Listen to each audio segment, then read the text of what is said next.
Hi, I'm Dianne Grote Adams. I'm with Safex, one of OMA's partners for many, many years. And today I'm going to update you a little bit on what's going on with the OSHA record-keeping standard.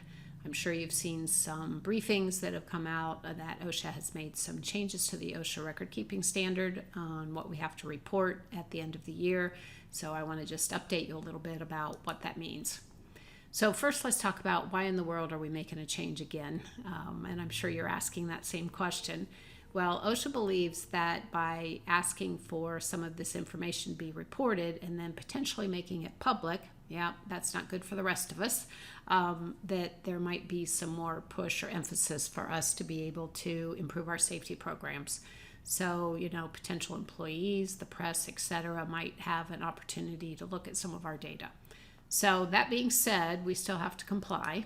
And so what are some of the key points? Well, first off, you are not impacted unless you have 100 or more employees at your facility. So in a single location, do you have 100 or more employees? Now, don't forget, we also count permanent employees, part-time employees, temporaries, and seasonals. So what's really important for you is to look at your number of employees for this year, 2023, and determine, do you have 100 or more, okay? If so, you're going to be impacted by this standard. And then anytime going forward, if you hit that 100 mark at any one point in the year, then you're impacted, all right? So that's the first step. The second step is that you need to determine if you're on the NAIC list, which is now Appendix B as in boy, to the OSHA standard.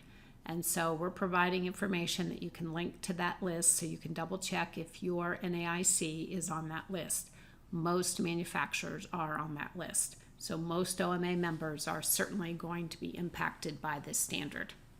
So when does it go in effect? January 1st of 2024. So if you have 100 or more employees this year, calendar year 2023, at any point, seasonal temps, etc., then come January 1st, you're going to be required to start doing some additional reporting to OSHA that we have not done before. If you are less than 100 people, things haven't changed. As manufacturers, we're still going to report our 300A information to OSHA, just as you have been doing. So what in the world are we going to have to report?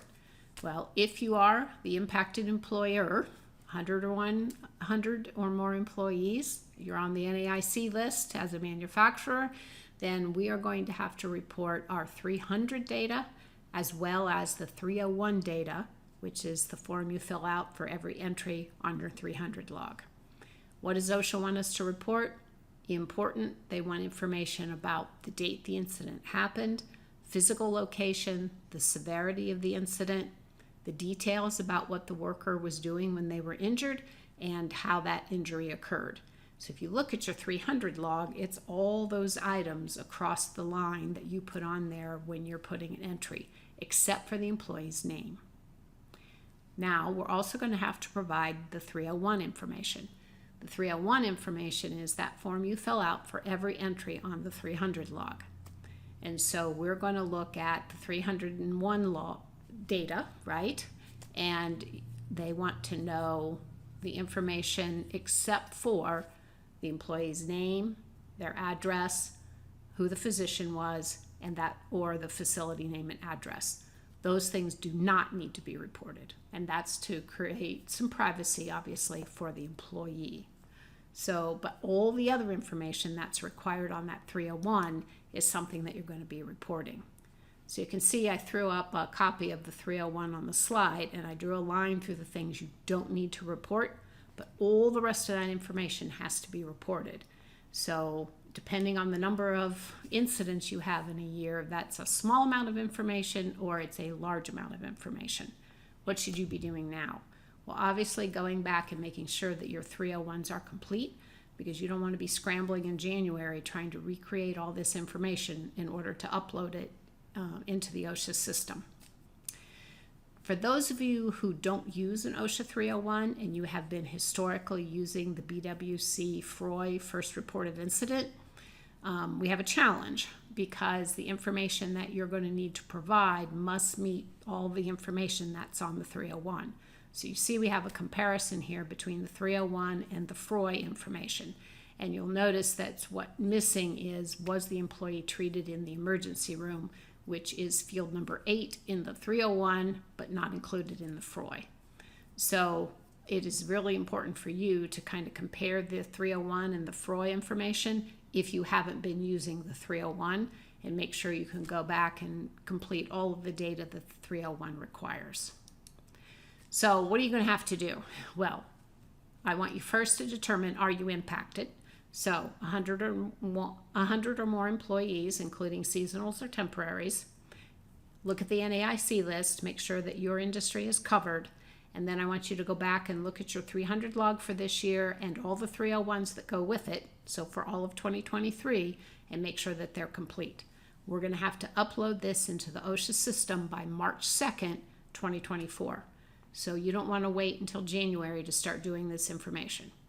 If you're not impacted, less than 100 people, or not listed on the NAIC, we're going to keep doing what we have been doing, submitting 300A information. So how are you going to submit? Well, most of you or all of you already have an OSHA ITA account because we've been uploading our OSHA 300A data prior to this. And OSHA is going to update that site so that there is a web form on the ITA, or you can upload by a CSV file, or you can use an API feed. Now, if you don't have a lot of incidents, hopefully, then just doing the web form on the ITA is probably your simplest matter. But you're going to have all that data. I've provided you a link, so if you have more information beyond this short little update, you can go and dig through that. OSHA recently, Monday, just put out the FAQs, frequently asked questions about the new update to the standard. We've provided that link for you as well. So sorry to give you some bad news that you might have some additional work this year, but I wanted you to understand what the OSHA record keeping standard really is all about. So by all means, reach out to the OMA representatives. They'll help you through it, and I'll be here to support you as we go through. Thanks for listening. Have a great, safe, and productive day.